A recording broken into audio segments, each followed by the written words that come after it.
everyone, and welcome to the April 29th edition of Post Perez here at postwrestling.com. I am, of course, your host for this show. My name is WH Park, and we got a lot of things to talk about Japanese wrestling, about Japan itself. And joining me today is a first-time guest here at postwrestling.com, someone whose timeline on socials I follow very not intensely. I don't want to say that. That makes me sound like a weirdo. But I enjoy her socials because like there's a lot of it involving wrestling, about Japanese wrestling, that because she's very fluent in Japanese, it gets translated a lot. And my poor state of affairs as far as like the about knowing Japanese and speaking Japanese and reading Japanese, it really makes like understanding things a lot easier for me. So with that being said, I want to introduce my guest today. And that's Karen Peterson. Karen, how are you today? I'm doing wonderful. Thank you for having me on today. No problem. So it is your first time here at postwrestling.com. It is my debut, as it were. Wow. Yoroshiku onegaishimasu. Yoroshiku onegaishimasu. Yes. So one thing I want to let people know about you is that you, like me, you lived in Japan for period of time. Unlike me, you have mastered the language to an amazing degree. Unlike me, who spent almost 10 years there and has what I call survivable Japanese. But God forbid I have to go to the shakusho and do some like paperwork. Hey, Kana-chan, can you come with me? Sure. Hi, W Sensei. I come with you. Okay, great, awesome.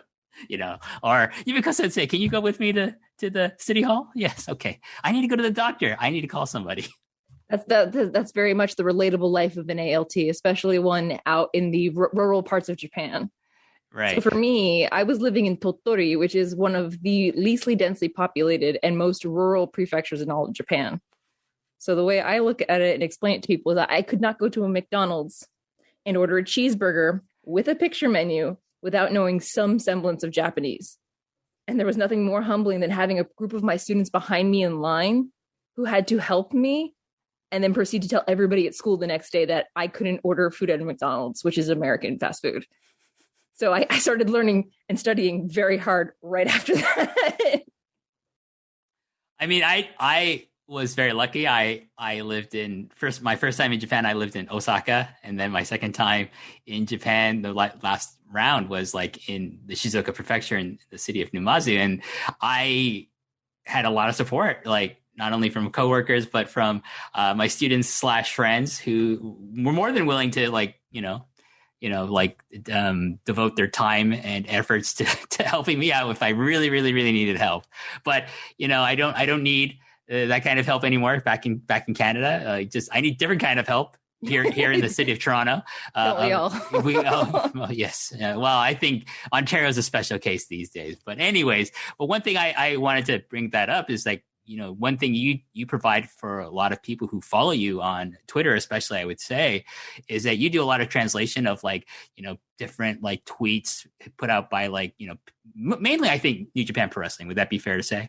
Yes, the majority of my translations tend to focus on New Japan and a little bit of Stardom, largely because All Japan has their own English account, and there is a person named Hisame who I follow for Noah translations. So I let those who have their own root systems in those promotions, and I just follow along.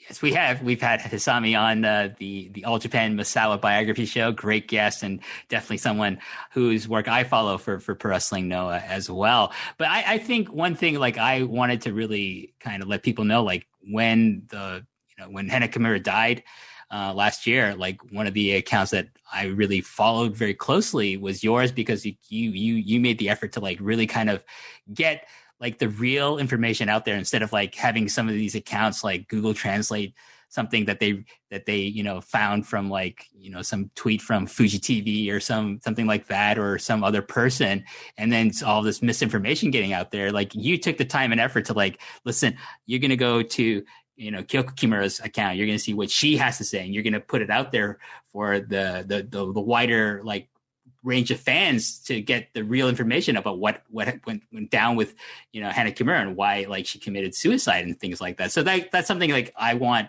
people to know that's why I find your Twitter account very invaluable. And that's why you're going to be, you're here on this show with me today. I really appreciate that. One of the biggest things that I aim to do on Twitter, especially, is I try to bridge the language barrier between the Japanese fan community and the English-speaking fan community, especially in New Japan, because whenever there's a large event here in the States, and they have meet and greets, the way we do things here is very different than the way they hold them in Japan when the world is quote unquote normal. So I had to explain to them that, there are differences, but knowing what those differences are and can help build a better understanding. And when it came to Hana's passing, it was probably one of the most emotionally draining weeks for me, because I wanted to make sure that everything I was saying and translating was accurately conveying the emotions, because that's one of the biggest things about machine translations, is that nuance and emotion can be very lost unironically in translation. So it's almost been a year, but it's been one of the not something I take pride in, but it was something that it meant a lot to me to be able to help the community with the healing process, because it was such a very devastating, and it still affects many people today, that I want to be someone who can help make the community have a better understanding of each other, regardless of language. Definitely. We're coming up on the memorial show. Correct. for her. And I'm going to be definitely, keeping an eye out for your tweets about things that are probably going to be coming out of that show. And, hopefully cross your fingers. It's a successful show. And people on that show, many of them who were very close with Hana Kimura when she was alive, her coworkers in different promotions are going to maybe get some kind of not closure necessarily, but feel more like a celebration of her life rather than reminder of her death. Yeah. And the difficult thing is that I believe it comes up either 1 year to the day of her passing. So it's going to be emotional on many levels, but the fact that it sold out almost instantly was a very promising sign for it. And hopefully it seems that they're also working on being able to live stream it, or both within Japan and outside of Japan. So fingers crossed, more information on that'll be coming soon. And there's another translator named Farah on Twitter, and she does a lot of the Hana Kimura related tweets, especially because she was in the Terrace House side of the fandom. So if you can find Farah Akase, she's a great person to follow as well. Definitely. She is someone myself, John Pollock, and a host of other people would kind of quote, because Farah put out just so much the amount of information and the accuracy of information was just incredibly invaluable. But one thing I want to get to before we get to Japan, I want to see you're in the state of Florida, correct? I am in Orlando, the city beautiful in Central Florida. And so people who don't watch Japanese wrestling, but might watch, NXT might have seen you on NXT television, because you used to be, would you say regular at NXT shows? I was very much pre-COVID a NXT regular, week in, week out. Often I've caught on camera a lot. I think your most memorable appearance was when Kairi Sane and Asuka came to NXT to defend their tag team titles against, I think it was Dakota Kai and Tegan Nox. And you had the Japanese flag, and Kairi came over to acknowledge it. And I thought, oh, it's Karen. Yep, it's me. And if you go back and watch the second Mae Young Classic, you'll see me at ringside with the same flag during Meiko Satomura's entrances and Io Shirai's entrances. So yeah, I'm one of those fans that I often have to explain to people that I have ties to Japan lasting well over 20 years at this point. So it's one of those things where it's still very much a part of who I am. And I tried to show that, but sometimes I end up looking like the weird weeb in the audience, being like, "Yeah, I love Japan," but no, it goes way deeper than that. I think because of my own experiences, living in Japan myself, and I can safely say I'm pretty sure I'm not a weebo. I'd like to think I'm not either. Because I have interests, but I don't fetishize Japan. No. I will tell you, like some people might say, oh, it's a magical paradise of like drinking all night and like wrestling every day. And I'm like, no, you've never actually lived there. So being a tourist and living there are two different things. For sure. You never had to go to City Hall, have you? You never tried to get a bank account, have you, in Japan as a foreigner? You never waited for the one train an hour and realized you forgot your Hanko, so you have to walk back home to go get it. Hanko, for those of you who don't know, is like the stamp, your name signaturing stamp, yeah. Like, yeah, that anyone can make and pretend to be you, by the way. But anyways, I don't want to divulge into that. But one thing I wanted to ask you, Karen, one thing I wanted to ask you is like, I think you have been to, you've been to Full Sail. You've been to the Performance Center. I have. And you have now been to the Capitol Wrestling Center. Well, yes, the Capitol Wrestling Center, unironically, is also the Performance Center.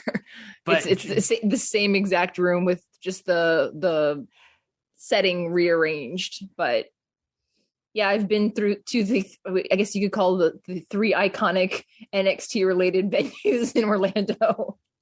But my question with bringing that up was what was the protocol to get into the Capitol Wrestling Center during COVID? During COVID, so they basically sent out an email to a group of folks who usually use NXT Ticket Force to buy their tickets. So it's usually all the regular, like all the people you usually see around the ring or in the audience. Those are the people that they send all the ticket or the list to. And basically it's first come, first serve RSVP. And you have to agree to wear a mask, social distance. You have to agree to take a COVID test. And also you have to wait for your results the day of. So the COVID test is the day before. And then basically you find out if they process it fast enough that night, if not the next day around like lunchtime. And then you have to go there. You have to queue up. You have to sign a waiver. They have to do a thermal temperature check. And then they escort you into the building. If you're in a group, they try to group people who are in a group together. And if you're by yourself, you just kind of make friends with people in line or try to find someone that you wouldn't mind sharing a pod with. And then they just file you in. Wow, file you out. that procedure, like besides the waiver, that procedure sounds like the complete opposite of trying to see the UFC show last week. Yes, and you do have to wear your mask while you're in the venue at all times. You are able to. They provided like water and like I think Powerade or whatever, and you can have like a little quick sips of that. But for the most part, you have to keep your mask on during the entire time. But yeah, I saw pictures and videos of the UFC and I was just like, I'm really uncomfortable knowing that this is happening 3 hours from my house. Yeah, well, it's Dana White decided like he likes money more than people's lives because he is a confirmed sociopath, in my opinion. It's just my opinion. Anyways, I don't want to talk about Dana White. I'll get really angry if I talk about Dana White. But anyways, let's move to Japan, and we're going to talk about Japan overall because they just declared back in when was this? Like just recently they declared over the I think Friday or over the weekend. Yeah, they declared a third state of emergency due to the COVID-19 pandemic. And this means that there's these new restrictions that have been imposed on the city of Tokyo, Osaka, and the Kyoto and Hyogo prefectures. Oh, sorry. And the wider regions of these cities as well. Just so people know, I'm taking a lot of this information from an article written by Bill Chappell that was published on April 23rd at npr.org. So please check out that article. You can find it easily with a Google search. One of the things one of the things that they want to do with the state of emergency, Karen, is to try to salvage hopefully having last year's Summer Olympics have happened this year, which, they're scheduled to begin in July. I don't know about that, but also they're entering a holiday you and I are very familiar with, and that's Golden Week. One of the best happening pretty times much now, a year.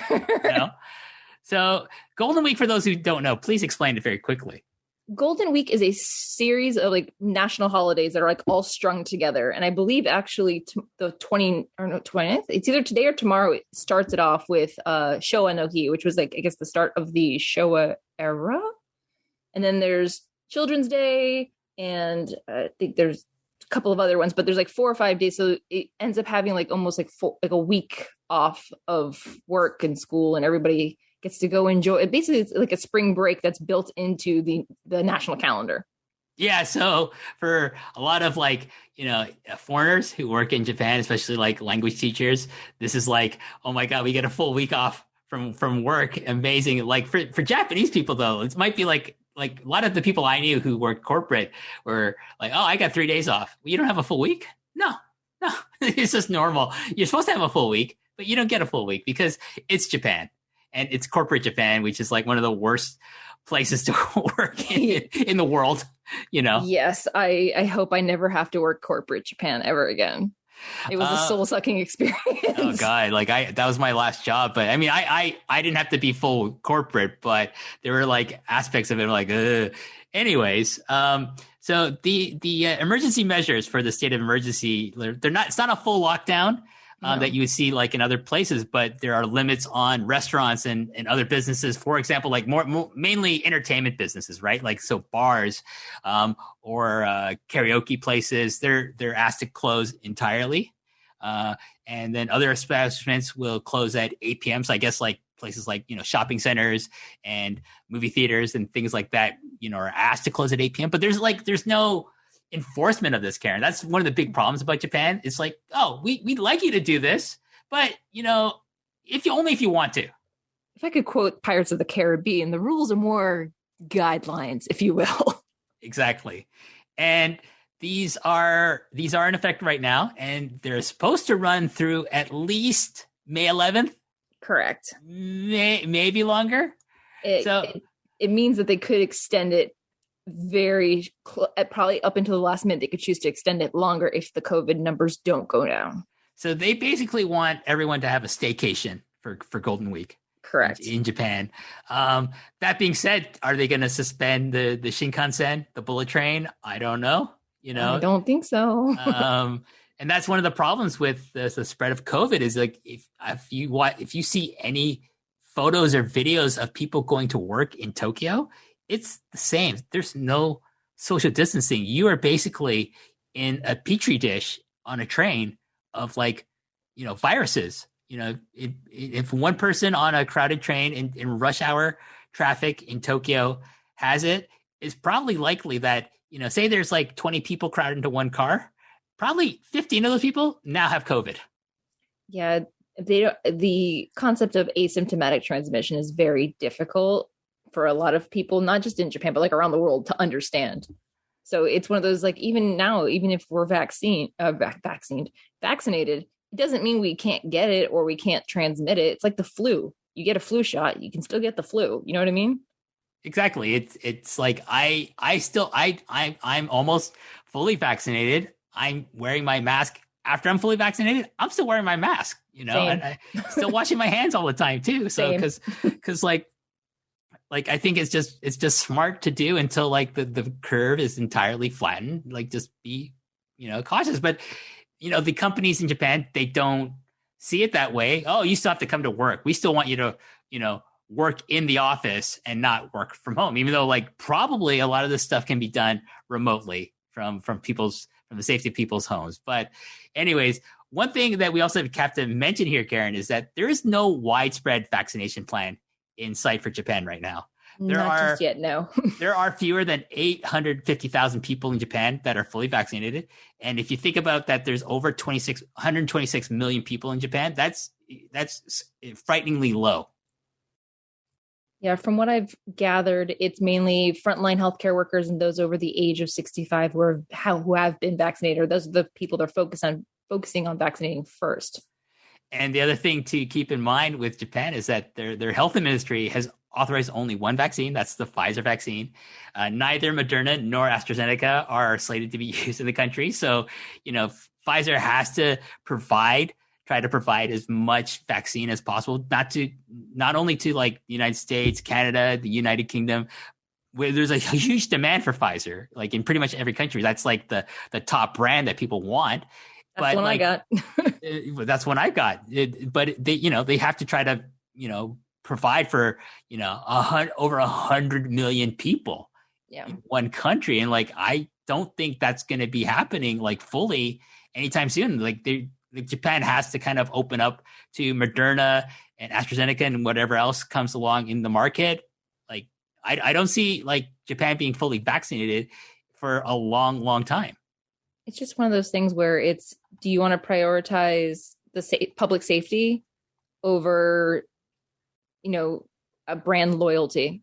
Because, Moderna and Pfizer, to my knowledge, have about the same like success rate. So why are they only selecting one over the other? You know what I mean? Yeah, well, and the other thing that I keep in mind is that like many Japanese people are also wary of vaccines because there's been like, decades long, string of incidents and scandals that like kind of undermine public trust in the idea of getting vaccinated. Like That's so unfortunate. Yeah, which is terrible. Like I was encouraged to get the flu shot, when I lived and worked in Japan by my company and stuff like that. But like I asked my doctor one time, like, how many, like, what number am I this week for getting the flu shot? And they told me something to the effect of like, you're like, the third person out of like, 300 oh my gosh patients that came through the clinic for a variety of reasons. Right. And I'm like, oh, well, that's not good, because also it's also kind of a costly, thing to get a flu vaccination. So,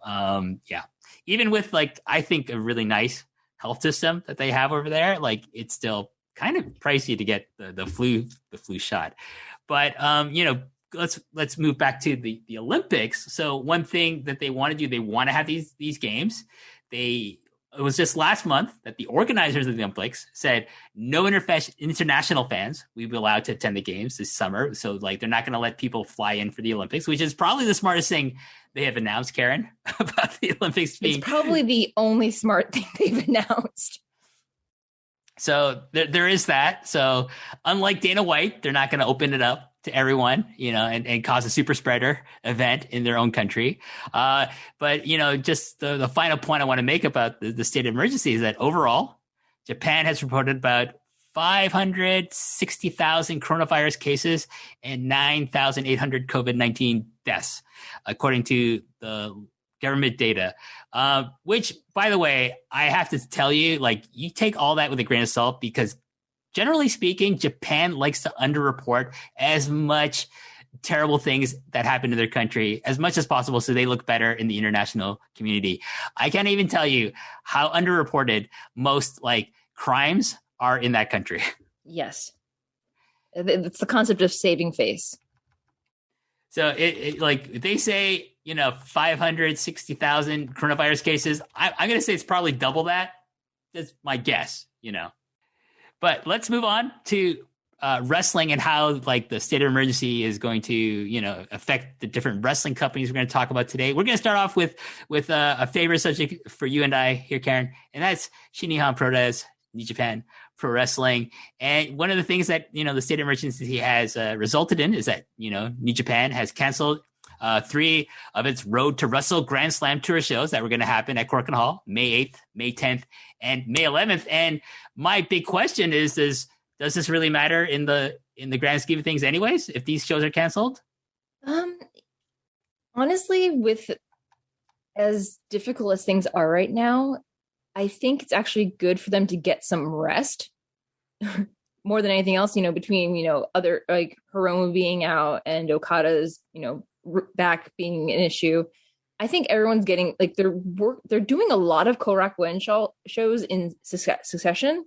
So it might actually be better for them to like scale back a bit. I know they need to, run shows to keep the lights on, but at the same time, I feel like it could also be a good thing to give everybody a break, especially after, making the long haul out to Kyushu to do Kagoshima and Dontaku.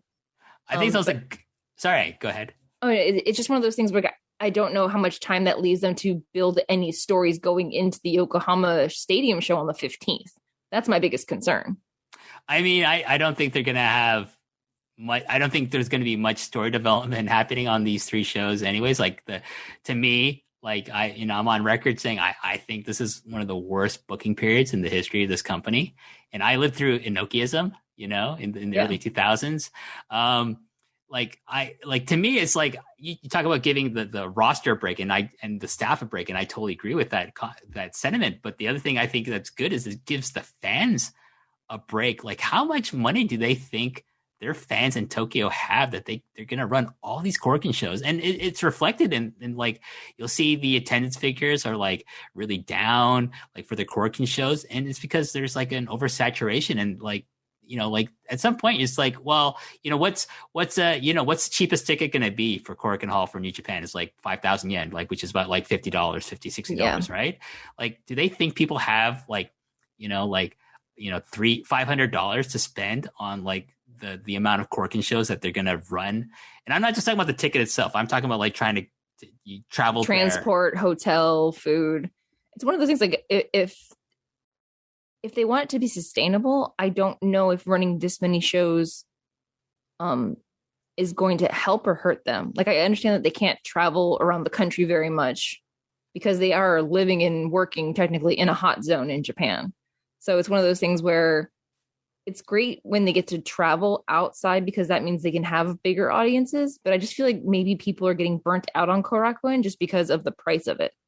Yeah, I just think I think Korakuen shows should be like special and have some meaning, and like, something special is going to happen at the show at Korakuen Hall, so I'm going to go to it. But it's like, it's there's like 5 in a row there. Like, what? And it's, let's see, multi-man tag, Yano singles match, multi-man tag match, United Empire versus LIJ 7 times in a row. It's like, it's not special, and like kind of like, devalue like going to Korakuen Hall as a company and for the fans, in my opinion. So I think that's reflected in recent attendance figures. And I think it's really, really affected in like kind of like the shoddy booking that Gedo has been doing, recently. It's just one of those things where it's like, I hope that whatever's going on, they're going to come out of it soon, because with us in the time change, a 4 p.m. start for them is like 3:30 in the morning for us. So it makes me have to pick and choose which shows I actually wake up for and invest my time in, because a lot of them lately have also been on weekdays where I'm like, I can't wake up at 3:00 in the morning and then go work an 8-hour day and keep some semblance of a healthy lifestyle. Yeah, I mean, like for me, it's like the idea of like waking up early to avoid spoilers to watch a New Japan show. It's like, even a major one is like, nah, it just, I just rather sleep, and I feel, I hate saying that because like, I do think this is like, they have a strong roster.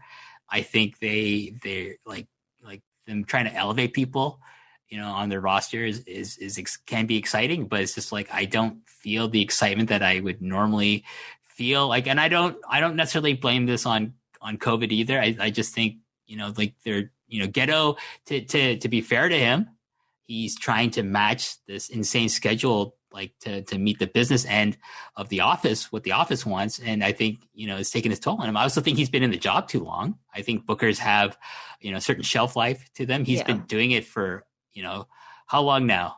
Like, he started when 2004, 15, 14? Oh my gosh. Okay. Yeah. Something like that. And then, like, so, like it's been a long time. And like, I think he's run out of ideas. It's like, who should I push? Okada again. It's interesting because they have as we've talked about before, they have such a deep roster, but even with these new, what would be traditionally fresh matchups for us, there's like, it feels like it's missing something. And I can't put my finger on it quite right, but there's just like, I should be excited to see the non-normal people, like they not Okada. I love Okada. I love Okada and Naito and Tanahashi, and seeing them kind of pushed to the back in trying to elevate other people. They're doing the best they can, but I feel like there's something missing in the stories that they're wanting to tell, and I can't figure out what that is right now. I don't know if I have burnout as a fan or what, but it's just, I feel like they're trying their best to make the best of the situation, but some things are just falling short for me. Yeah, for me, it's like I feel there's a lack of long-term like planning. Like, it's okay, we got to get to this next show that's gonna be at a big venue, like and then 2 weeks later we have to go fill the Tokyo Dome. Why you're having like two Tokyo Dome shows in one calendar year, I have no idea why you would do that. What went into that decision making. But to me, it's like, I think, like they should clearly know who they want to be in the main event for Wrestle Kingdom next January. But I don't think they do. And I don't get that feeling that they know how they want to get there. I feel like there's a lot of hot shotting with the title. Yes. I think this started last year with Evil winning, defeating Naito. I think Naito should never have lost that belt to Evil. I don't think like it did him any favors. It certainly didn't do Evil any favors in the long run, because he's having a fucking blindfold match with fucking Toru Yano on a show that just like, just so people know, I haven't seen this show at all. I haven't seen this match, but like no one whose opinion I trust has talked about it in any way positive, in any positive manner. So I kind of want to see it just for curiosity and to like kind of shit all over it on Twitter. But like at the same time, it's like, I'd rather watch, All Japan, because it's far more interesting and far more enjoyable for me. But I think my qualm with, and it's not just Evil, but with the way I feel like Gedo, Jado, and Togo, I know they're trying, they have to wear multiple hats, but at what point do they become crutches for the heels that they're propping up? Like, Jay White doesn't need Gedo. If you want me to believe that Jay White is a big bad in New Japan, he needs to get clean, credible wins and gloat about them over people. He doesn't need Gedo or anybody else getting involved. It's the same thing with GOD. They don't need Jado to get involved. If Evil was able to do what he did to Naito last year without Dick Togo getting involved in every single match, I think we might be having a different conversation about him. You know what I mean? No, I totally agree. It's the thing with like those three, especially I think Gedo, is that they're all marks for themselves, because they're wrestlers, and the biggest marks in wrestling are wrestlers themselves. So it's kind of dangerous to have active wrestlers be the bookers. Especially like who, Geto's the main booker, right? And Jado and Togo are his assistants. But it's like Geto's like, who should I put myself with? I know the guy I'm going to make the top heel in the company, even though he's not ready for that position. That's what I'm going to do. He's going to be my Kenny substitute, because Kenny went to AEW and left me in a lurch. Oh well. Anyways, let's get to some of the shows. Let's talk about some of the results of some of these shows. Wrestling. Road to Wrestling Dontaku Day 12 was at the Hiroshima Sun Plaza Hall. Just quickly run through these results and then get some overall thoughts from you about the main matches. El Desperado, Minoru Suzuki, Yoshinobu Kanemaru defeat Sho, Tiger Mask and Yo, Doki, however you want to pronounce it, Taichi and Zack Sabre Jr. defeated Jado, Tamatonga and Tegalo in what sounds like an absolute nightmare match for me. Here's one even worse. Dick Togo, Evil, Gedo, Taiji Ishimori, and Yujiro Takahashi. There's only one good wrestler in that whole fucking group, Taiji Ishimori. Defeat Tanahashi, oh my god, Tenzan, Master Wato, Taguchi, and Toru Yano. Jesus Christ.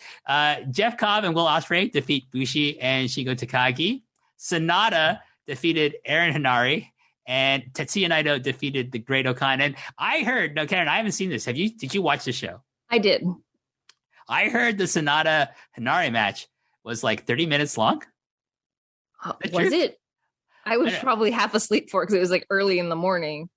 Someone messaged me and said, no one needs Sonata versus Hanari to be 30 minutes long. And I'm like, listen, right now, no one needs any match in New Japan to be 30 minutes long, let alone, and I like Sonata, but like Sonata doesn't need to be in any 30-minute fucking matches. And I like Hanari, really, I think, promising young wrestler and nice guy, but he doesn't need a 30-minute match either. Like, none of these matches should be more than 22 minutes, in my opinion. What I remember of it is that it was a good match. It was, I think, more than anything, it was showcasing Hanari's ability. That's like, they've taken the chain off of him so that he can use more of his MMA and Muay Thai background. I think it would have had more weight had New Japan not chickened out on Sonata and not made him a singles champion in the last 18 months. If anyone from New Japan is listening, please give Sonata some kind of singles run, because he has all the makings of it, but it's hard watching him have these long matches where there's no payoff. Like, yeah, it was almost a lock that he was going to beat Hanari, but it was more of the, I feel like there could have been more gravity to their match other than it just being one of his first single matches as a member of the Empire. Right. And what about Naito versus Okan? What did you think about that match? I know I'm probably going to be one of those people that's very late to the Okan train. I try to like him and I try to get on board, but I'm not there just yet. So there's, Naito does what Naito does, and he's one of my favorites. So he pulls out all the stops, but thankfully it doesn't go full, Ibushi mode where he's just trying to murder people on the apron. But it was a good match. I mean, I think he's just having fun with it at this point. I think his knees, good old Destino and Tranquilo, are on a borrowed time. So they're letting him have some fun matches for a little while just so he can rest up before he gets thrown back into some kind of crazy program.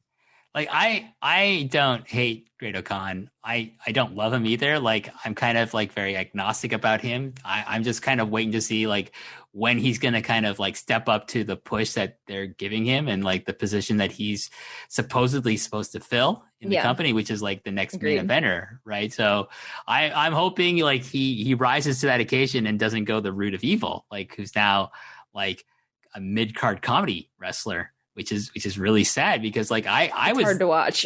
It is because like I think he had so much potential like 3 years ago.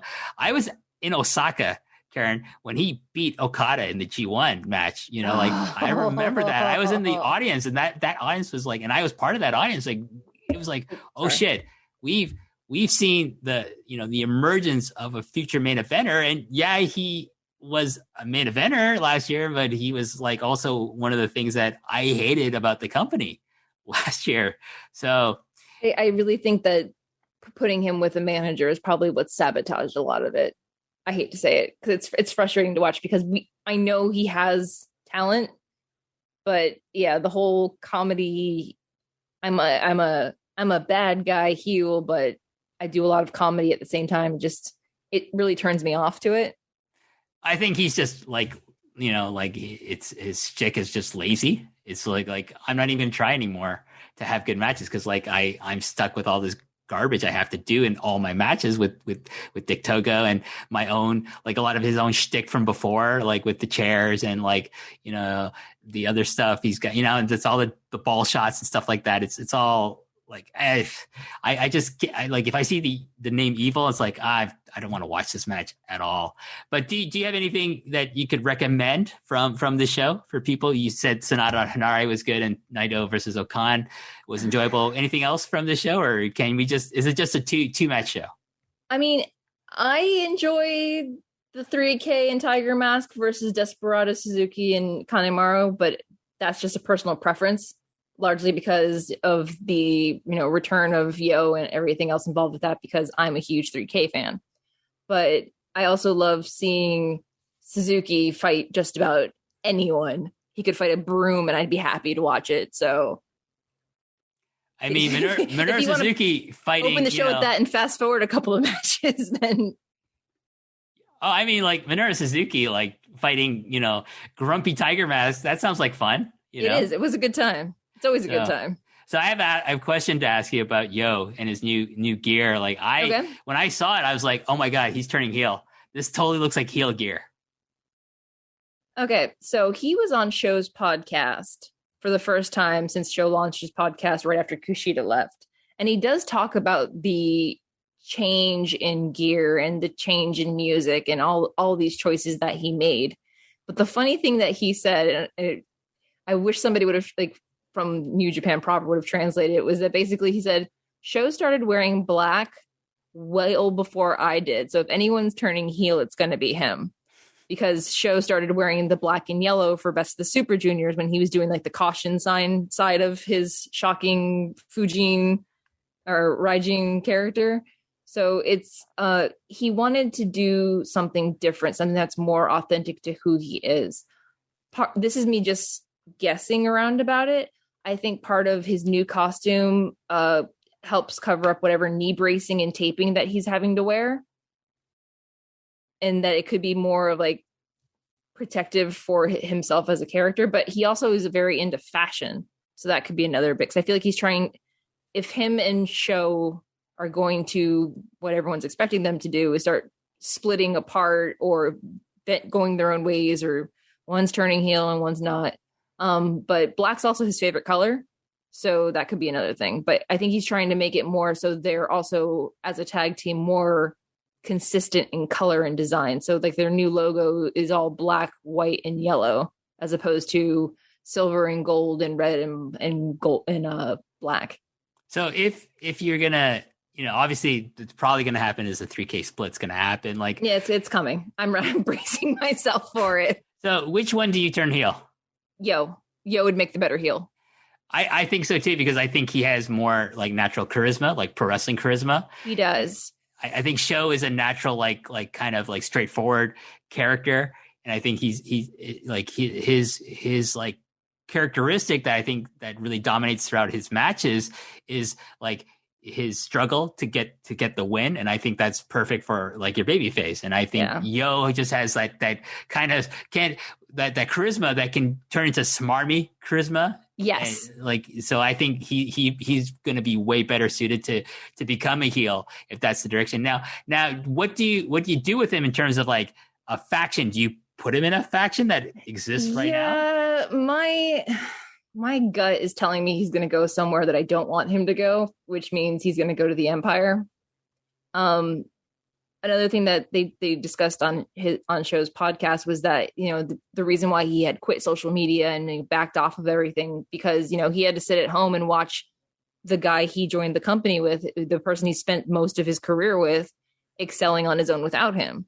So in my mind, I feel like if you want to tie that into a character trait for him turning heel, is that he had to sit at home and watch a guy that's a year younger than him, that started the journey with him at the same time, start getting singles wins, getting big singles wins, getting the spotlight, getting like all the attention. And, a lot of, Yo fans or 3K fans all sort of gravitating to Sho because he was the only one there. So it's if Yo can't do what he wants to do and what I want him to do and what a lot of people want him to do is to beat Desperado, it can go one of two ways. He can blame Sho for it, or he wins the belt, Sho challenges him, and then takes the belt right off of him. So I just feel like it's if someone has to be the sneaky guy to turn on the other, character wise and style wise, Yo would be the better one to turn.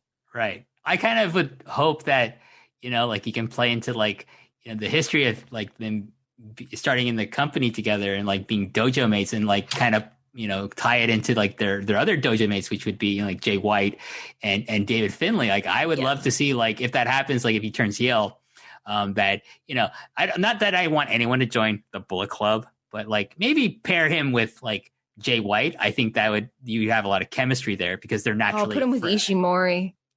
With Ishimori, yeah, maybe like just break off like Jay White, Ishimori, and Yo into like their little like with Kenta. Put Kenta with them. Sure, and put all the entertaining people together and get rid of all the other people I hate in that faction, and maybe like side Sho with like Finlay and Juice maybe, and just add one more person there, and then you have like like this kind of faction within a faction fighting each other, which I think would be really fun to see. I think would freshen things up as well.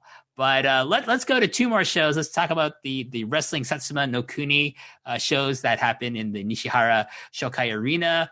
I'm not going to go through all of them. I'm just going to talk about the top matches here. So from this multi-man tag match, Aaron Hanare, Great Khan, Jeff Cobb, and Will Ospreay, the United Empire, took on the team of Bushi, Sanada, Shingo Takagi, and Tetsuya Naito, LIJ, and they defeated them.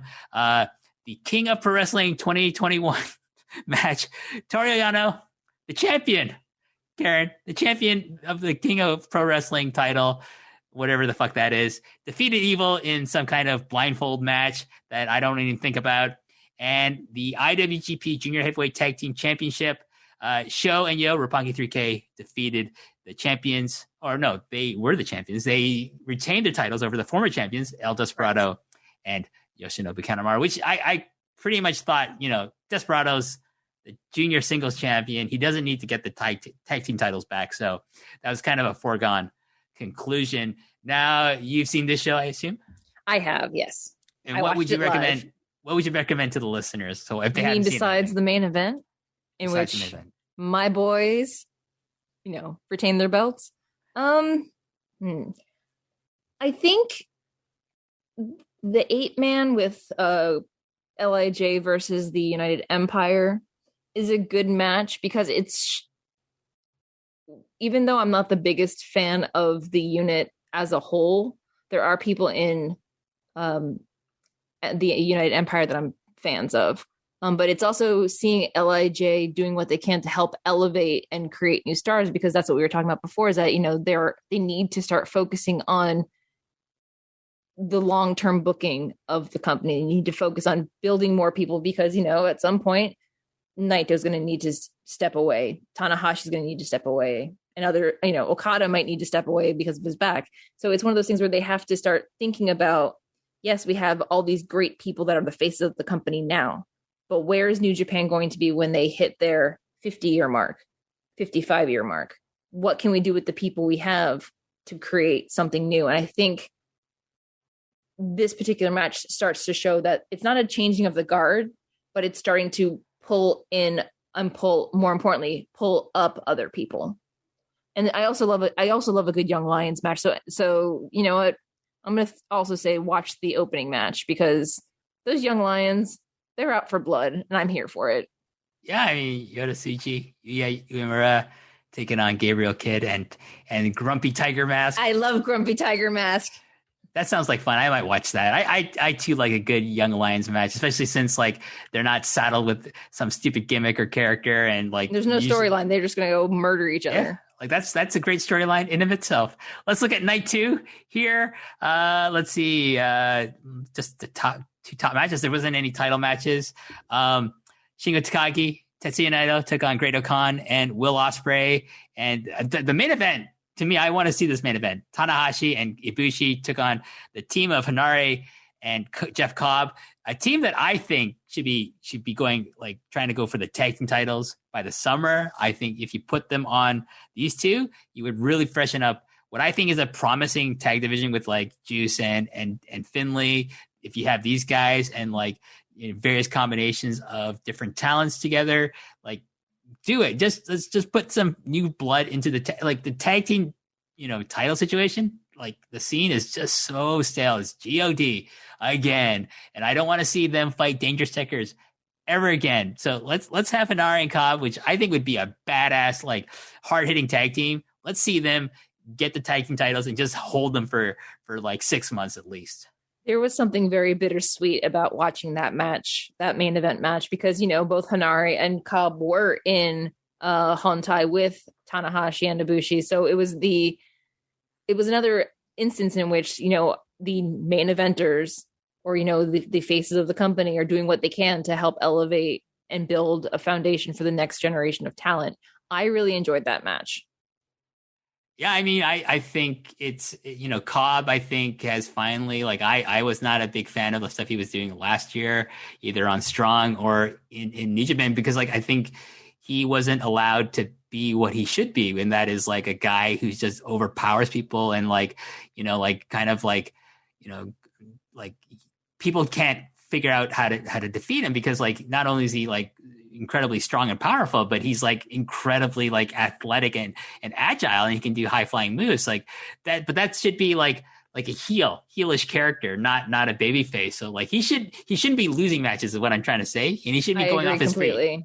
So he was losing too much, and I was like, well, this guy's stuck in the mid card until something changes, and now him being in the Empire, and I think Hanare having a kind of similar attitude to him, and we're gonna take what we want in this company. We're going to beat up whoever we want to get it. I think that's a great way to present them. And that's what I'm hoping going forward is here's the thing with Great Khan is kind of I don't know how he fits in this group aesthetically. He doesn't at all, but he's like the Japanese mouthpiece, right?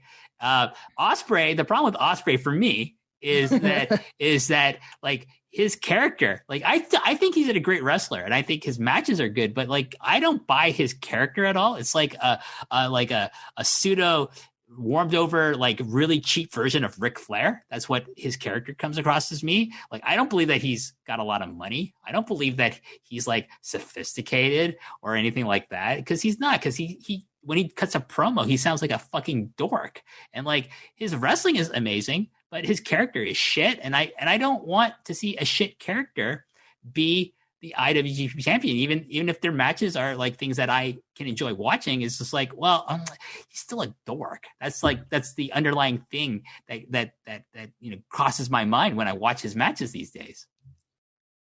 My thing is that he needs a life coach or someone to guide him on ways to conduct himself as a heel and as a character, because I feel like some of the things he says or does really provides a lot of cheap heat, and to the point where it makes me completely disinterested in the World Heavyweight Championship scene as a whole. I don't care.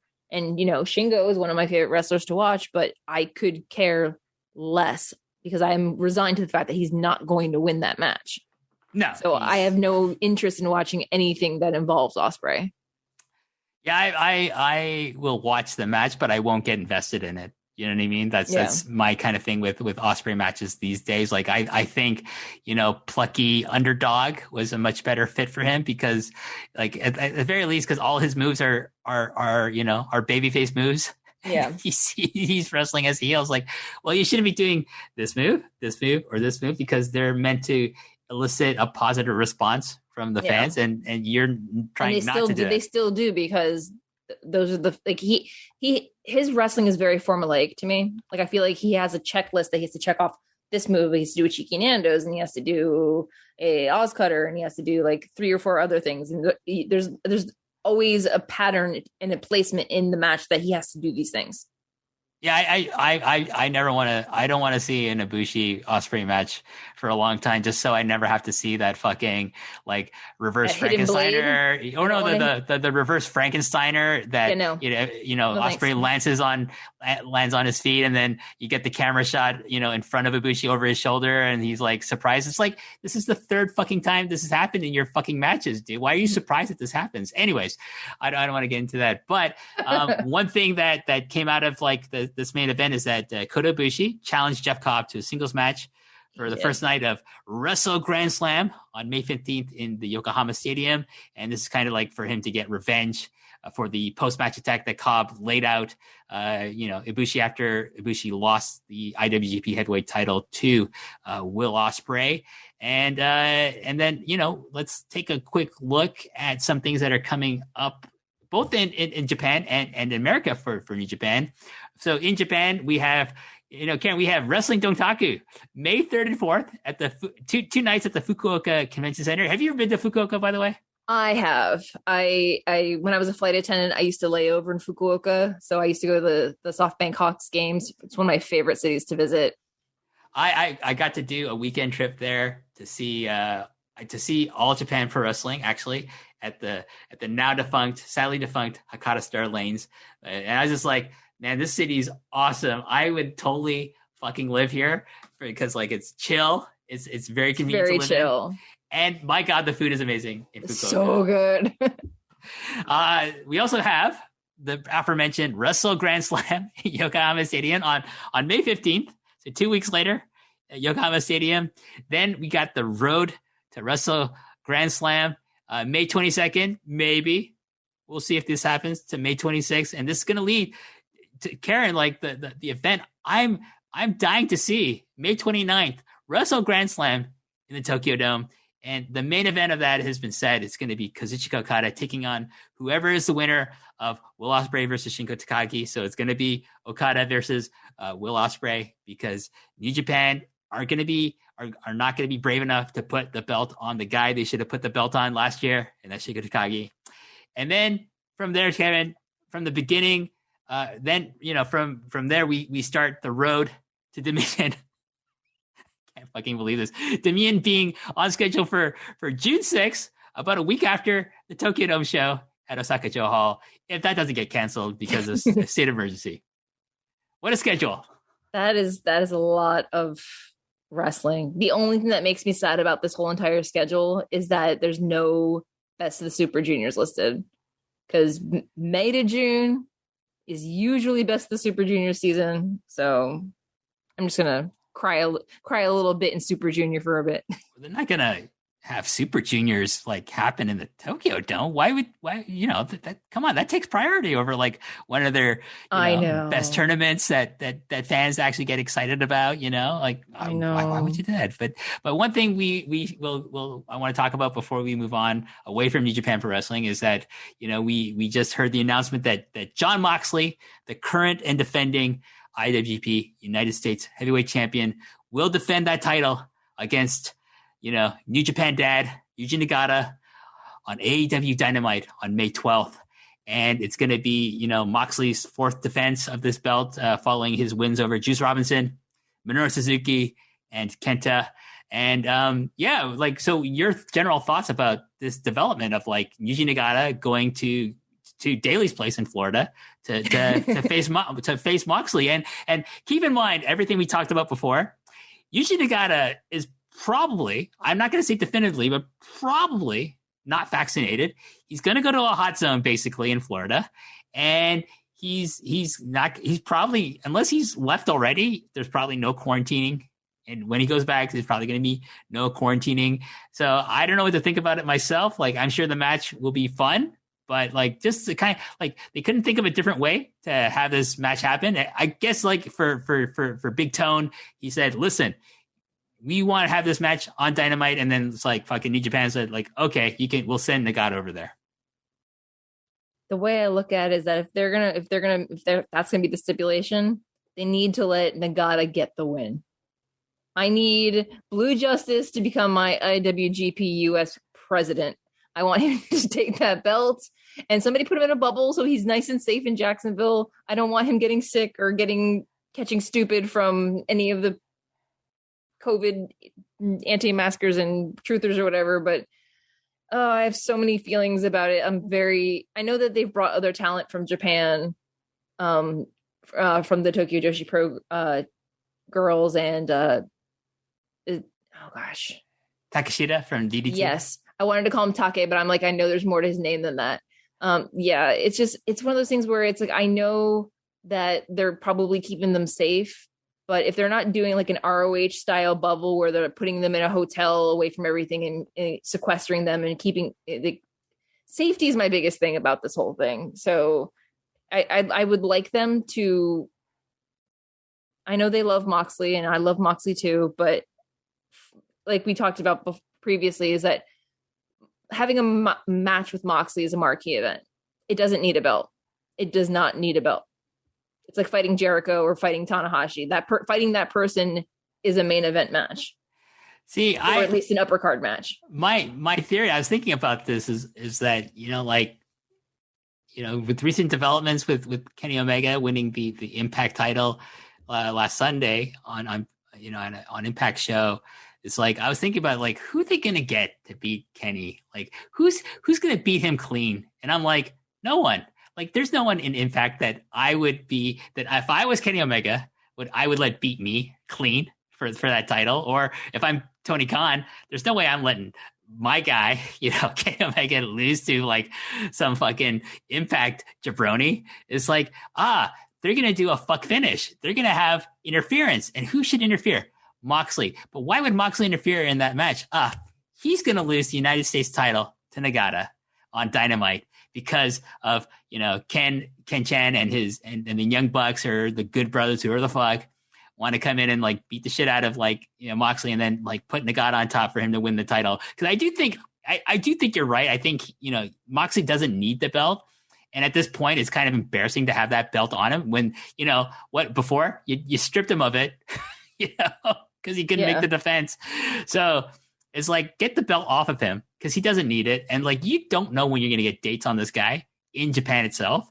So take the belt off of him, like he doesn't need it. He never wears it anyways.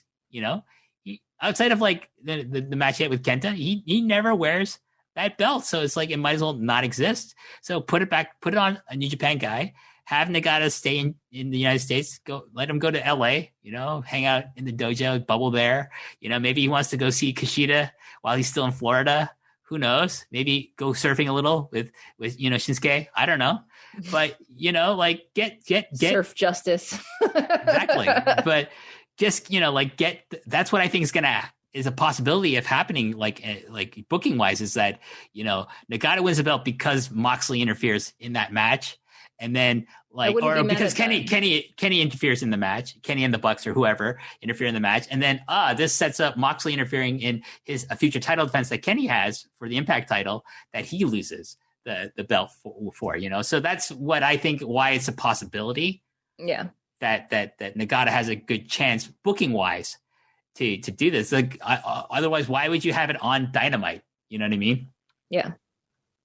I agree.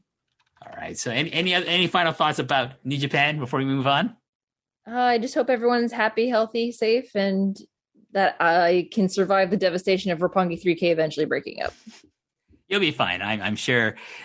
Bigger and better things for both guys. I know. As singles guys. So I'll just have an ugly cry first. Yeah, well, we could all use. I have one of those every time I see like Evil or a Dangerous Techers versus God matches. I have a nice healthy cry. Let's move on to a promotion I actually am enjoying a lot, and whose schedule I'm keeping up with, and that's Zenihon Perez, All Japan Pro Wrestling. They're in the midst of their Champions Carnival tour, which I'm thoroughly enjoying. We're gonna hit the finals in a couple of days, but some other things that happened. Shima, the current PWF Junior champion, defended his title successfully against Hikaru Sato at Shinkiba First Ring on the Champion Carnival Day 7 show. And then his next defense will be against the former champion, Koji Iwamoto, on May 16th at the Oda Ward Gymnasium. Like, I don't know if they're going to be able to have fans at that show, because I don't know if it'll be safe to do so, but we'll see. Also on that show, Karen, I'm very excited about this.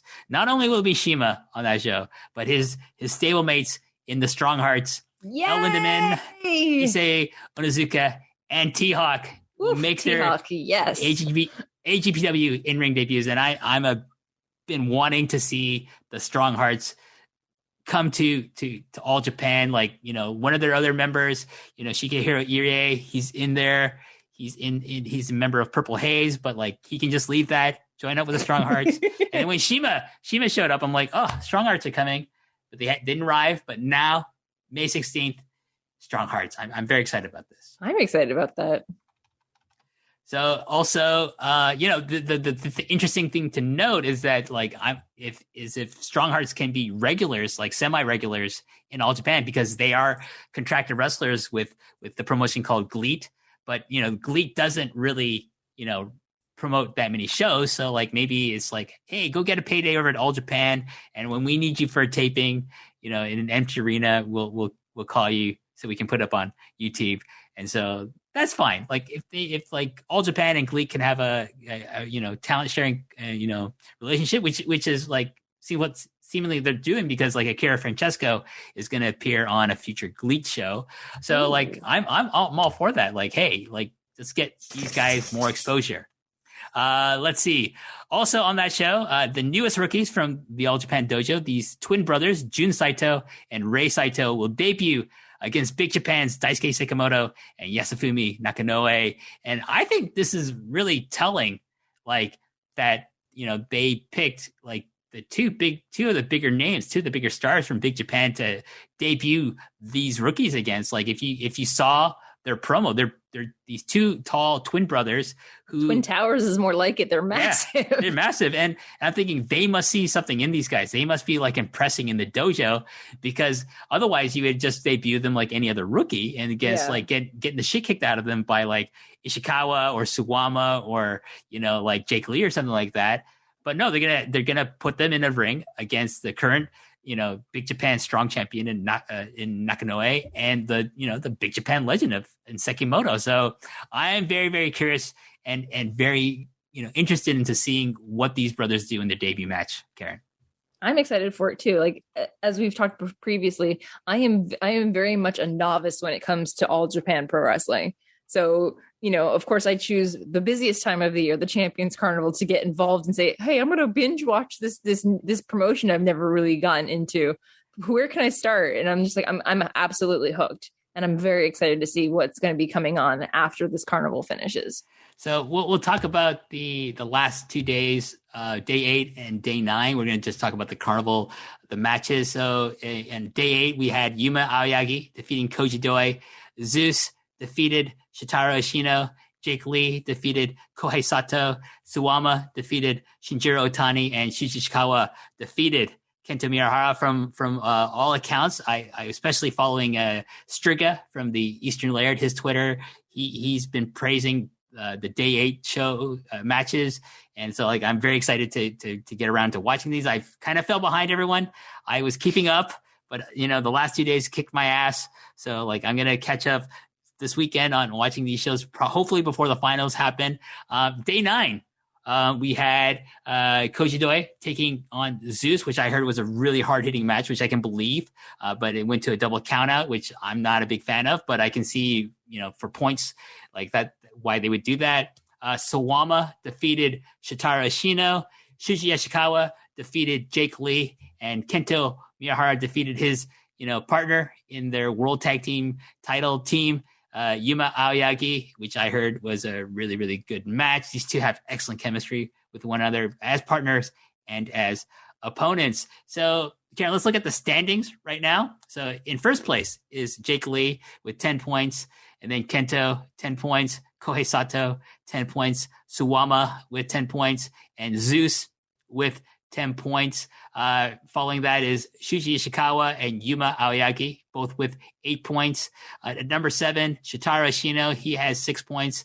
And then following there is Shinjiro Otani with 4 points, and Koji Doi dead last with 2 points only. But he's new to the company, so I didn't foresee him necessarily getting a lot of points in this year's tournament. I do think, though, he's very poised to become getting at least 8 points in next year's carnival. All of these names are very new to me. So one of the things I was struggling with was watching the shows on replays that, they mute the entrance music, which also mutes the ring announcer. So it was kind of one of those, I had to look at a picture of the entire roster and kind of like try to match the names to the faces. But I have a feeling in my gut it might be Jake Lee's year. Zeus is the defending champion, right? He won last year? Yes. Okay. So here's how the booking looks going into the final show on May 3rd at Corkin Hall, which is probably going to be an empty arena show. Jake Lee, Kento Miyahara, Kohei Sato, and Suwama are all in the running to win the tournament. All 4 men are tied at the top of the standings with 10 points each, as we laid out before. Jake is best positioned to win the tournament. If he defeats, I think it's Kento if he defeats Lee on the final show, he'll win the tournament. If Jake Lee defeats Kento, he will also need Ishikawa to defeat Suwama to win the tournament. If Suwama defeats Ishikawa, he will also need Jake to defeat Kento and Yuma Aoyagi to defeat Kohei Sato to win the tournament. And Sato has the most convoluted path to win the tournament, because if he defeats his opponent, Yuma Aoyagi, he will need Miyahara and Lee to draw, not one of them to beat each other. They have to have a draw. So Kento is the clear favorite. So it's obviously going to be, I think it's Kento. He's not going to win. I think it's Jake's year. I think Jake, he's gotten the big push, becoming the leader of Total Eclipse, the new heel faction in All Japan. He's gotten this new persona. He's got new gear. There's no point in putting it on Kento Miyahara and having him get the title shot. I think it has to be Jake's year. And I think Jake's got to become the Triple Crown champion, defeating Suwama after winning the Champion Carnival, Karen. Oh, that'd be wonderful. So I'm here for it. You're here for it. You're kind of a newcomer to the Zenihon PURORESU, and you're telling me you really like a lot of the wrestlers, but maybe Jake's caught your eye. What is it about Jake that you find really interesting as a fan? I think it's a combination of a lot of things. One of which is not, this probably has to do, is neither here nor there, but it's when I heard the name Jake Lee, I thought he was an American or somebody abroad who was fighting in Japan. I didn't know that he was a Zainichi, that he's Japanese, but he's of Korean descent, I believe, Yes. which I think is really fascinating for someone who's born in Japan, but not what many would consider traditional Japanese, to be getting pushed towards the top of a company. So it's like I'm kind of rooting for him because he's representing an underserved demographic in the country, if that makes sense. No, definitely. Like, for those who don't know, Zainichi Korean is a person of, Korean ethnicity who's born in Japan and is raised in Japan, but is not considered Japanese, and does not have all the benefits of being a Japanese citizen, which is like, basically it's racism. That's what it is. I was trying to delicately dance around that. No, you don't have to do that on the show. Like, I would say it's bullshit, and it's a big problem in Japan, like how Koreans who are essentially Japanese are treated like shit in their own country, and like, I love Japan. Like, it was my home for almost 10 years, and I will always love Japan. But like, the relationship Japan has with, my country of birth, Korea, is pretty piss poor. Let's just say that and leave it at that. But it's as the Facebook would say, it's complicated. Yes. But the thing with Jake is that, like, Jake is someone they had pegged very early on in his career when he was in the dojo to be a star in this company because of his height, because of his looks, because, like, I think they see an untapped market in him being Zainichi to like attract maybe some fans from that community to become fans of the promotion, because it is very rare to have Zainichi Koreans be part of wrestling. Like, the female ref of All Japan is also Zainichi Korean. Really? She is? That's awesome. Like Nikon Lee, she's also, I believe she's Zainichi Korean because her last name is Lee. That's not a Japanese last name. I'm pretty sure she's not of Chinese descent. So I'm going to say that she's probably, like, I'm pretty sure I heard it somewhere that she's also like Zainichi Korean, and so like it's good that like you see that kind of representation happen in like one of the oldest companies in PURORESU. So that's pretty cool.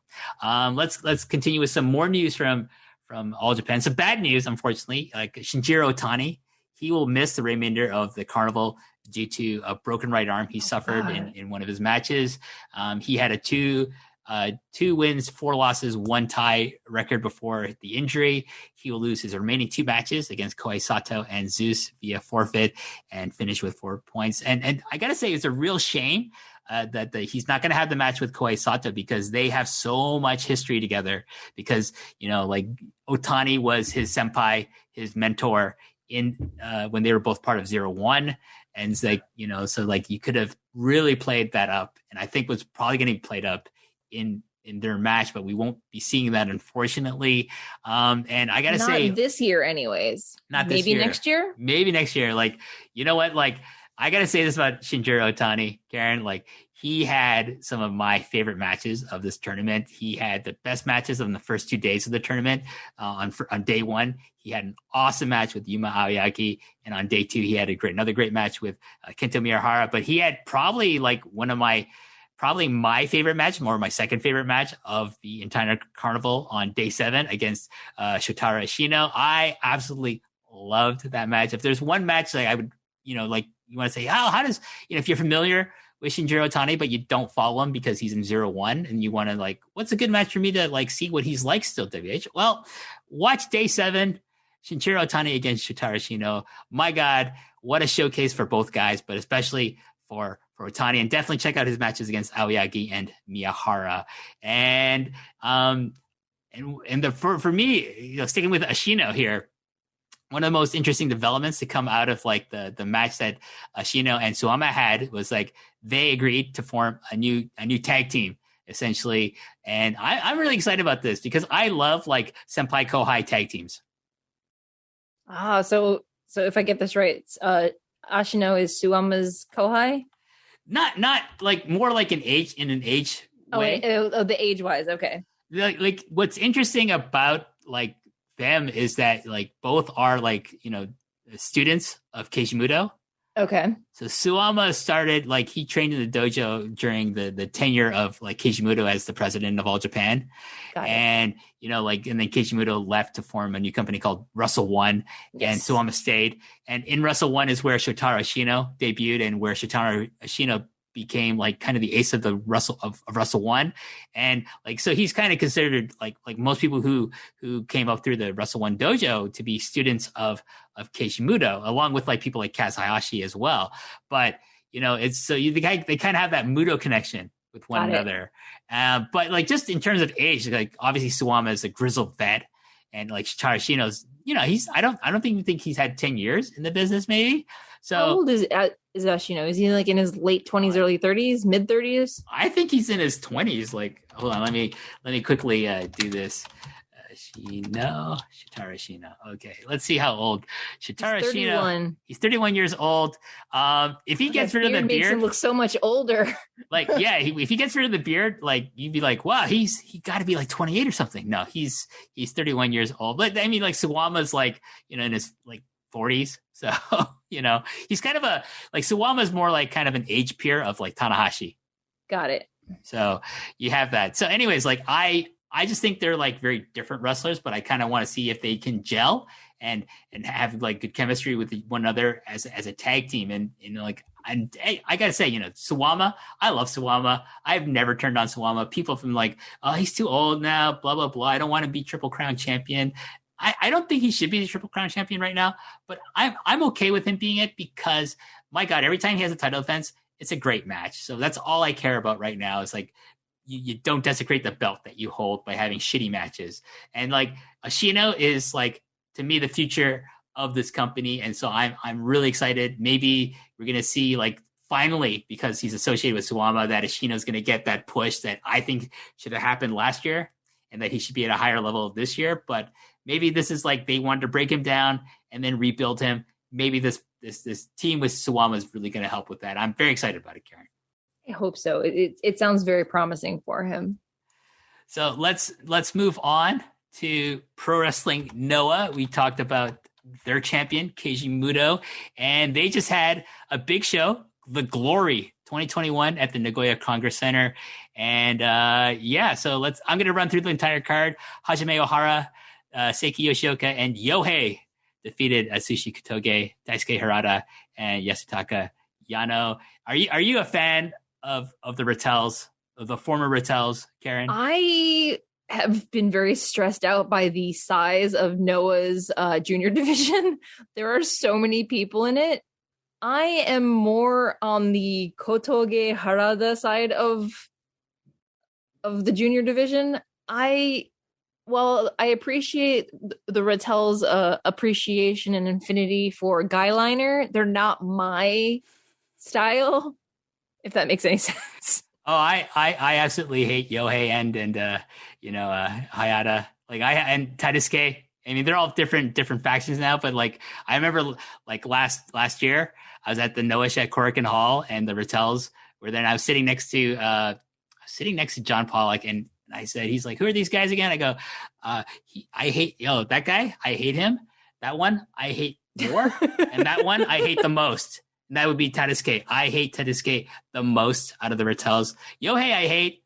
Hayata I hate more because he's got really terrible gear and he's a really flippy indie style wrestler. And Taisuke he's just terrible to look at and he's just like really annoying also to watch. So I hate him the most. But the only member of the Rattels that I liked was Daisuke Harada. But thank God he's no longer associated with them. Moving on, second match, Katsuhiko Nakajima and Neo defeated Akitoshi Saito and Junta Miyawaki. Kotaro Suzuki versus Yuya Susumu. It ended in a no contest, which is great for Yuya Susumu, getting a win, like not getting pinned by the legend that is Kotaro Suzuki. Are you familiar with Kotaro Suzuki's like gear, like who he's supposed to be emulating, Karen? No, I tried to. I gave it a good stare down for a while, but I could not piece it together. Maybe my Japanese pop culture is a little rusty. So he's a huge mark for Char Azanabo from the Gundam franchise. Oh my God, is that what that is? Wow. Yeah. So he wears a mask that's like a Zaku, which with the singular cyclopean eye that Char pilots in the Gundam all right anime. So he's a big he's a big mark for Char. It's just reflected in his gear.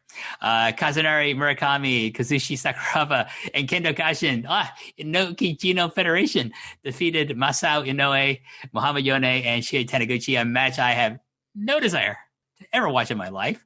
The GHC Junior Heavyweight Tag Team Championship, Hayata and Yoshinari Ogawa, the champions, defeated Ikuto Hidaka and Nosawa Rongai.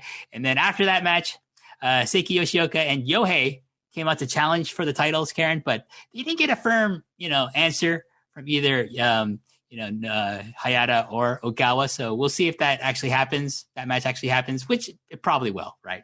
This is Japanese wrestling. Likely it'll happen. It could happen. Masaki Mochizuki from Dragon Gate teaming with Masato Tanaka and Naomichi Marufuji, the M's Alliance. They defeated Kaito Kiyomiya, Kinya Okada, and Yoshiki Inamura, which that sounds like a great match. I kind of want to see this one. I really enjoyed this one. It was a good time. Like from this, I really like the young guys in Noah. I just wish they got more of a push. I think that they're starting to get there because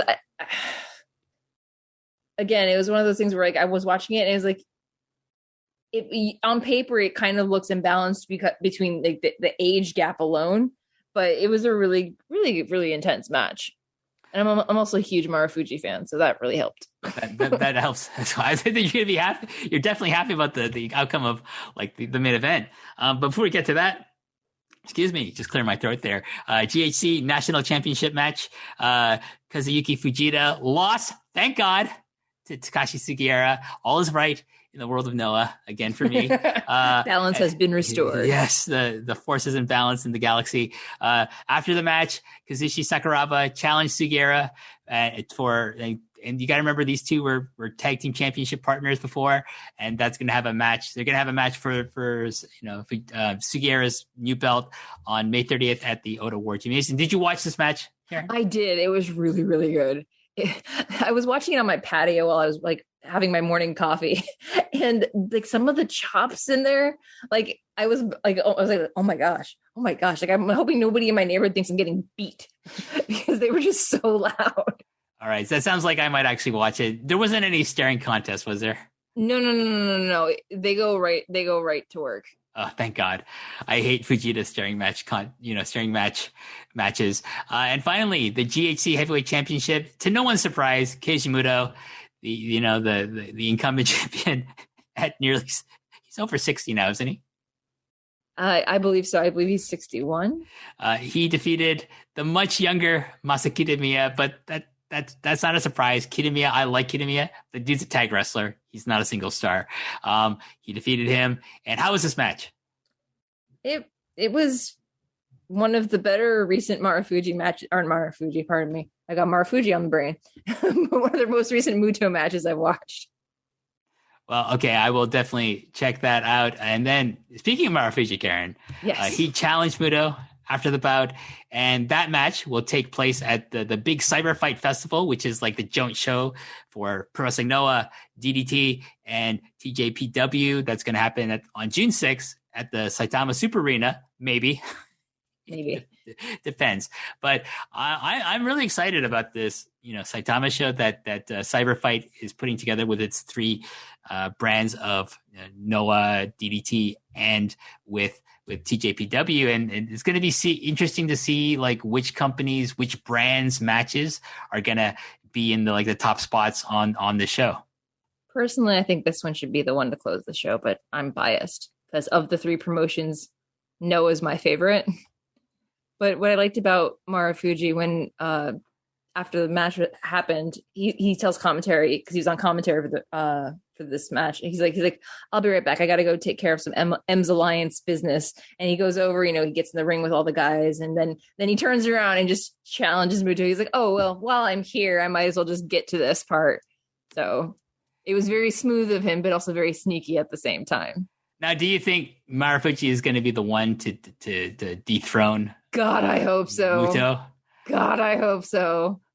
If I get nothing else from Noah in 2021, I want to see Marufuji as the top champion.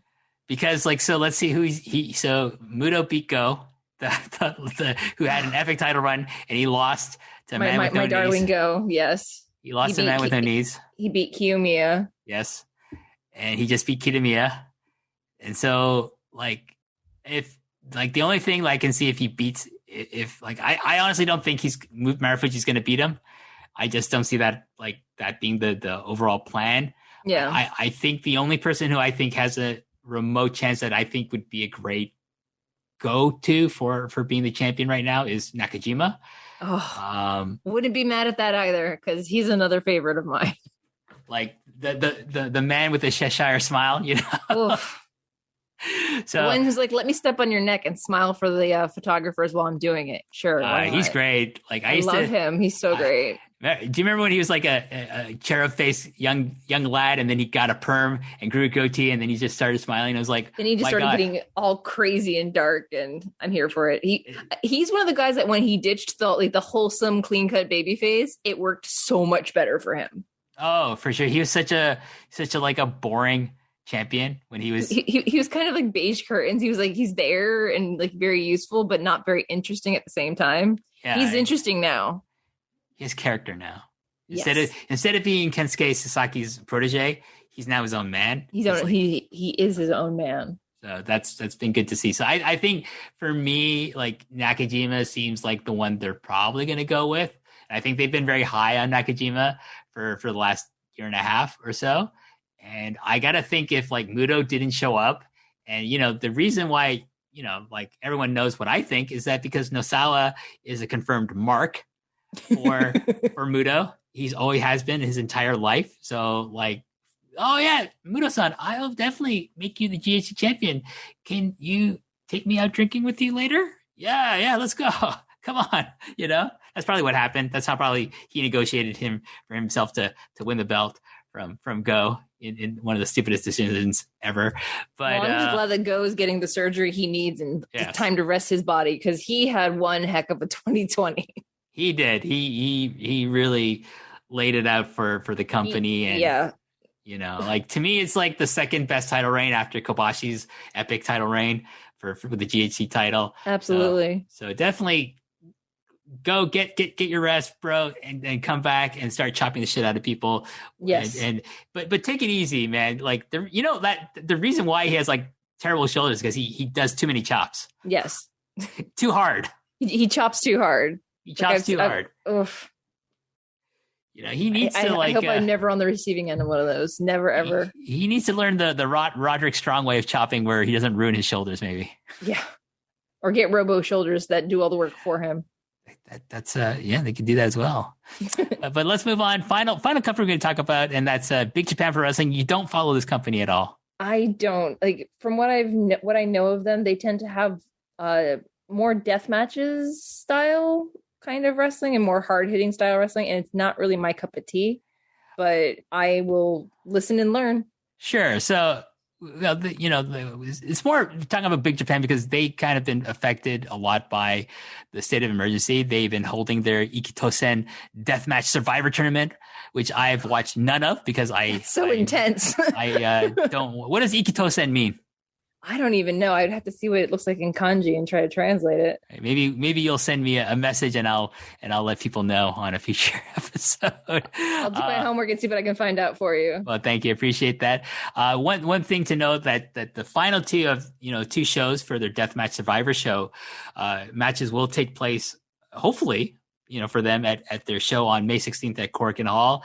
So in these two matches, we're going to have Masashi Takeda, who's a great wrestler who happens to do death matches. That's what I say about Masashi Takeda. He will take on, Big Japan legend Ryuji Ito to determine the winner of the C block. And then Akira Hyodo will take on Asami Kodaka to determine the winner of D block. The winner of Takeda will take on, the winner of Takeda versus Ito will then take on the winner. Will win C block. So that's the final for that block. The winner of that wins their block. If Hyodo defeats Kodaka in the last D block match, then Hideyoshi Kamitani will win the block. If Kodaka defeats Hyodo, Kodaka will win the block. So I haven't been following the deathmatch division of Big Japan for a long time, but I'm going to think that probably, Hyodo is one of the younger guys, so I think Kodaka will probably win this block and then go on to have the match with Takeda, because I think that's probably a better match. I'll be very surprised. Or, Kamitani versus Takeda might be a fun battle of barbed wire tubes and sharp implements running across people's foreheads. But it's not really for me anyways. These matches were previously scheduled to take place at the Big Japan show at Korakuen Hall on April 26th. That show was canceled due to the state of emergency. If the state of emergency is extended, the final two Ikitosen Deathmatch Survivor matches will instead take place at Big Japan's show on May 28th in Shinkiba First Ring. And Karen, I gotta say, I love Shinkiba First Ring, but it's a kind of a step down if you're originally gonna have your match at Korakuen Hall. I went to Shinkiba for a Stardom show back in 2020, right before Wrestle Kingdom. It's a very intimate venue. It's very small compared to Korakuen. But I guess if they're doing a show without people, it really wouldn't matter. But are they planning on having fans at that show or not? They traditionally, if you look at their history last year, they try to get away with as much as they can. I feel Big Japan. I'm sure if they can try to have fans, they need to make as much money as they can. Yeah. So, hopefully, I'm sure they're hoping that they can safely have fans at their shows. Where am I here? The Ikitosen Deathmatch Survivor semifinals and final were previously scheduled to take place on May 16th, but those matches have now been postponed to an unannounced date. So we won't see who's going to be the bloodiest and, winner of this tournament. This is the second year Big Japan's Ikitosen tournament has been, affected by COVID. Last year, they had their Strong Climb tournament, which is straight ahead strong style wrestling, no barbed wire, no light tube, none of that shit. So it's they've really taken a hit as far as their booking and as far as trying to have momentum with these two big tournaments that they have every other year. So this year is the deathmatch tournament. Next year will be the strong style tournament, and then it goes like that for big Japan. So I just want to make one note here for that coming up on April 29th at the Yokohama Radiant Hall, which is a great venue, by the way. I've been fortunate enough to see shows there. They're going to hold two fun looking cards. One in the afternoon is all singles matches, and I love this card. Kazumasa Yoshida will take on Yuya Aoki. Kota Sekifuda will take on Takumi Baba. Drew Parker will take on Fire Katsumi. Masaki Morihiro versus Ryuya Takekura. And the last three matches, my God, Akira Hyodo, Yasufumi Nakanoe, that should be a belter of just people hitting each other really fucking hard. Daisuke Sekimoto versus Fuminori Abe. That should be fun. And Takuya Nomura taking on Yuji Okabayashi. And they've been kind of having an angle between Nomura, who's the young guy, against his one of his mentors in Okabayashi. So please, Nomura, defeat Okabayashi, get the push that you richly deserve in this company. And in the evening, we're going to have a bunch of tag matches.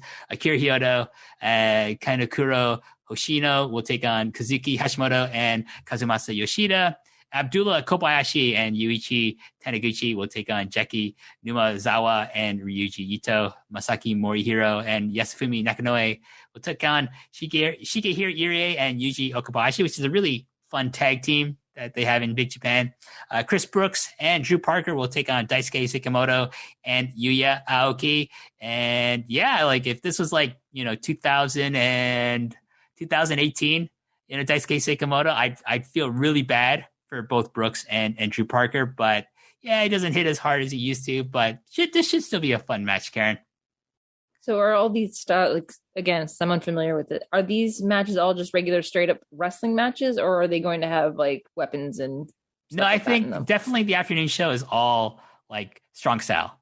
Okay. And the evening, I think, is pretty much usually they will announce the stipulation like, Got it. oh, it's a concrete block match, Oh my gosh. something like that. Let me just run through Kota Sekifuda versus Masaya Takashi. That's a singles match, the only one on this show. And then Fuminori Abe and Takuya Nomura, one of my favorite tag teams, the Astronauts, will take on the team of Masashi Takeda and Yuko Miyamoto, two deathmatch wrestlers, but I don't think this is going to be a deathmatch because I really don't want to see Takuya Nomura in any way, shape, or form anywhere near a deathmatch.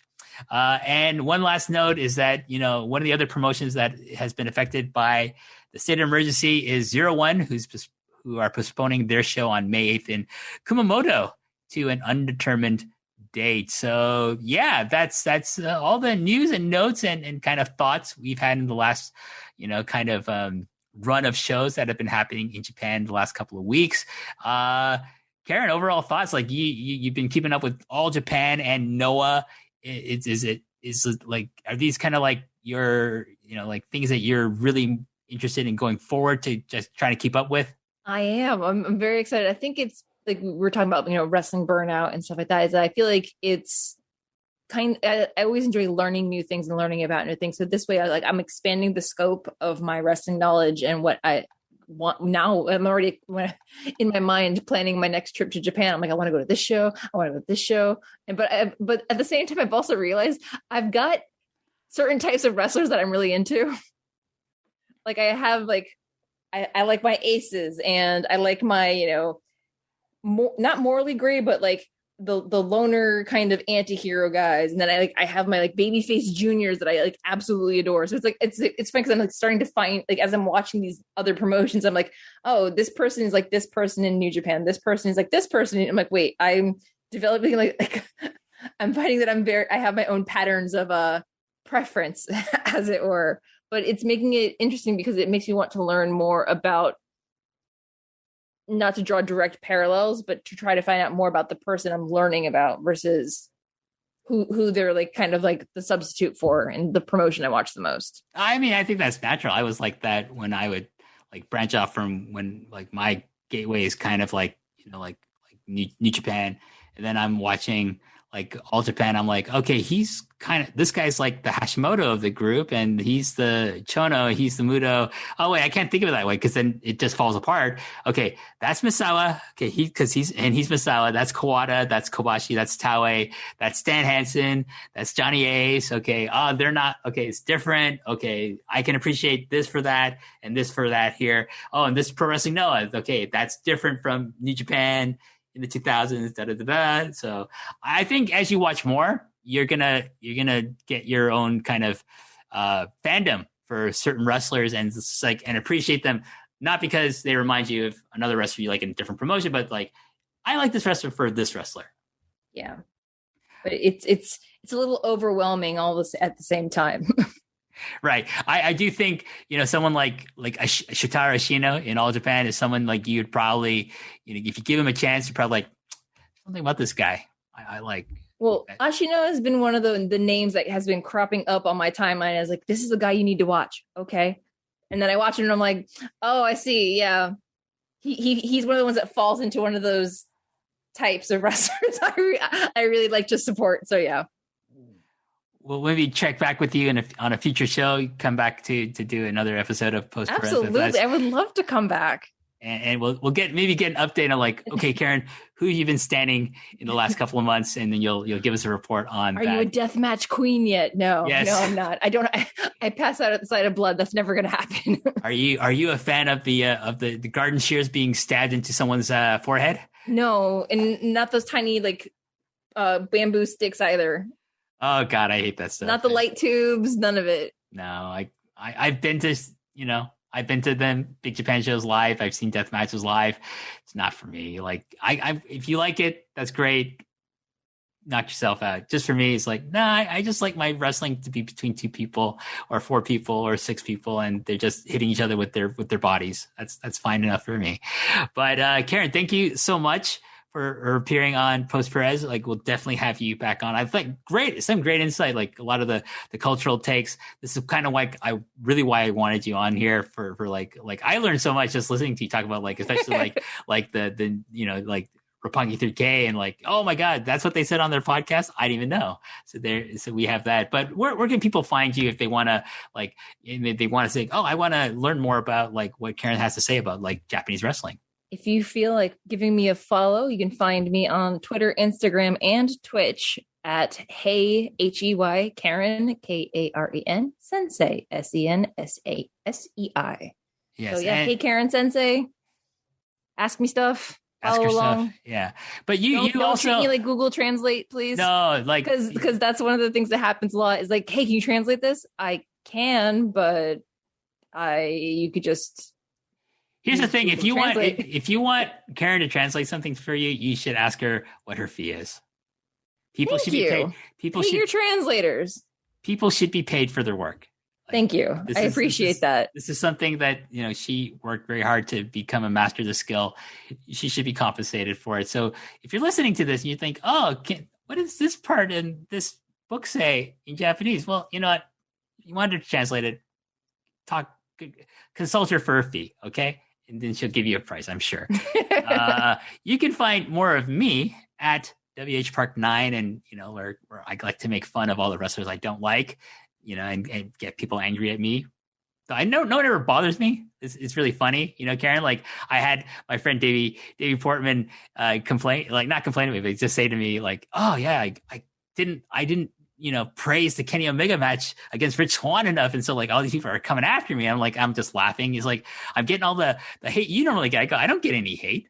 No one follows me who likes Kenny Omega. Like who like if they do, like they don't hate me. They don't love Kenny Omega enough to hate me because I make fun of Kenny, So there you go. Anyways, this weekend coming up, we're gonna have the new episode of The Long and Winding Royal Road. Rich Fan from the Pro Wrestling Torch will join me to talk about an amazing, amazing match from July 29th, 1993 between Stan Hansen and Kenta Kobashi. And this match, Karen, I don't know if you've watched this, but like you should watch this match because it has one of the greatest finishes ever in the history of professional wrestling. I heard your glowing praise for it, and I was very curious to ask you where I could watch it. So I'll have to chase it up after this and do a little bit of homework, because if it's as good as you say it is, oof, I'm excited. It's a great match. Like just listen, there's very few matches where the psychology of a headlock works so well in this match. And just like Kobashi, he's ascending to his role where he's going to become the ace alongside, like Misawa in the company in the 1990s, but he's not there yet. And he's got the ultimate gatekeeper, the greatest gatekeeper in the history of professional wrestling, Stan Hansen, the Batman from Borger, Texas. This is a great match. Excited. Yeah, I put a link onto it. You can find it on my Twitter. I got the link for the YouTube. That's the great thing about All Japan in the 90s, Karen. Like, no one cares. You can find all this stuff. You can find all this stuff on the YouTube, the Daily Motion, whatever, free streaming gimmick you want to use. Daily Motion. There we go. There you go. That's where I used to find old Noah clips. Now you can go to Billy and find all this stuff as well, but you didn't get that from me. But anyways, I didn't hear anything. I don't know what you're talking about. Anyways, for Karen, I'm gonna say to all the fans listening, thank you so much for supporting Post Perez, the Long and Winding Road. Check out the Post Perez t-shirt over at Post Wrestling store. And until the next time, I will say goodbye.